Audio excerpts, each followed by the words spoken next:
নবী সাল্লাল্লাহু আলাইহি ওয়াসাল্লাম বলছেন, যখন আদম সন্তান একটা পাপ করে তখন কলবের মধ্যে একটা স্পট বা দাগ পড়ে, কালো একটা স্পট বা দাগ পড়ে। আবার যদি গুনাহ করে আবার স্পট পড়ে, আবার দাগ পড়ে, আবার গুনাহ করে আবার স্পট পড়ে।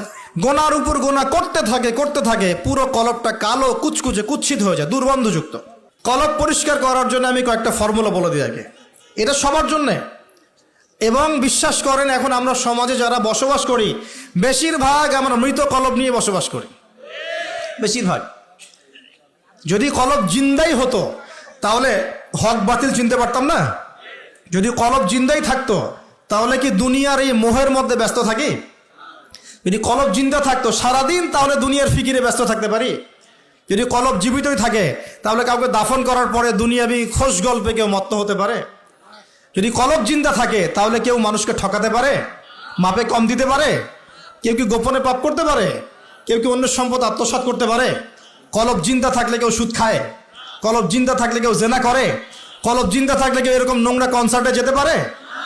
অতএব বুঝতে পারছি এইসব পরিস্থিতি দেখে যে আমাদের বেশিরভাগের কলব কি মৃত, নিঃসন্দেহে মৃত, কোনো সন্দেহ নাই। নবী সাল্লাল্লাহু আলাইহি ওয়াসাল্লাম বলছেন, যখন আদম সন্তান একটা পাপ করে তখন কলবের মধ্যে একটা স্পট বা দাগ পড়ে, কালো একটা স্পট বা দাগ পড়ে।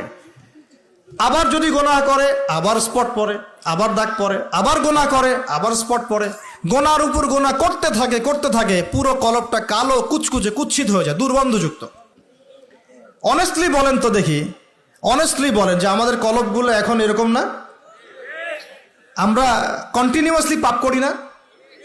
কতবার দিনে আস্তাগফিরুল্লাহ ওয়া আতুবু ইলাইহি পড়ি, কতবার? নবী সাল্লাল্লাহু আলাইহি ওয়াসাল্লাম এমন একজন ব্যক্তি যার আগের গুনাহ মাফ, পরের গুনাহ মাফ, তারপরেও তিনি দিনে 100 বার বলতেন আস্তাগফিরুল্লাহ ওয়া আতুবু ইলাইহি। আমাদের তো প্রয়োজন হয় না, কারণ আমাদের তো অনেকের, আমাদের সবার না, অনেকের অ্যাটিটিউডটা এমন যে সে জান্নাতে অলরেডি চলে গেছে এবং তার দল তার সংগঠন অলরেডি জান্নাতে চলে গেছে। আপনার যদি লিজ লাগে আপনি আসেন, আমার কাছে ফর্ম পূরণ করেন, আপনাকে দিয়ে দিব জান্নাত।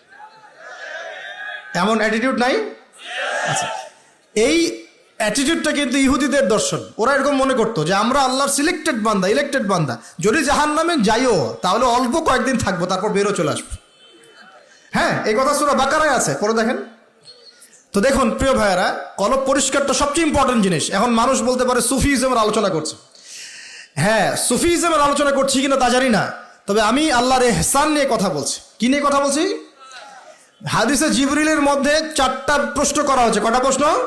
4টা। তার মধ্যে একটা প্রশ্ন হচ্ছে আখবিরনি আনিল ইহসান, হে মুহাম্মদ সাল্লাল্লাহু আলাইহি ওয়াসাল্লাম আমাকে ইহসান সম্পর্কে বলুন। জিবরাইল আলাইহিস সালাম প্রশ্ন করছেন। কে প্রশ্ন করছেন? ইহসান কি? নবী সাল্লাল্লাহু আলাইহি ওয়াসাল্লাম বলেন আনতা আবুদাল্লাহ কাআন্নাকা তারাহ, তুমি এমন ভাবে আল্লাহর ইবাদত করবে যেন তুমি আল্লাহকে দেখতে পাচ্ছ।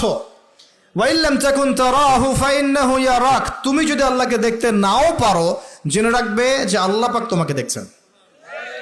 এই ফিলিংসটা মানুষের মধ্যে থাকলে কি মানুষ পাপগুলো কন্টিনিউয়াসলি করতে পারে?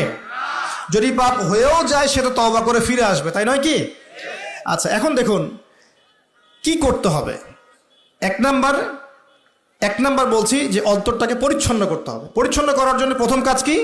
প্রথম কাজ হচ্ছে 5 ওয়াক্ত নামাজকে আঁকড়ে ধরা। কি করা? 5 ওয়াক্ত নামাজকে আঁকড়ে ধরা। যদি আপনি জামাত মিসও করে ফেলেন বাসায় পড়ে ফেলবেন, নামাজ বাদ দেওয়া যাবে না। মানে জামাত মিস করে ফেলেছি জন্য নামাজ বাদ, এমন নয়।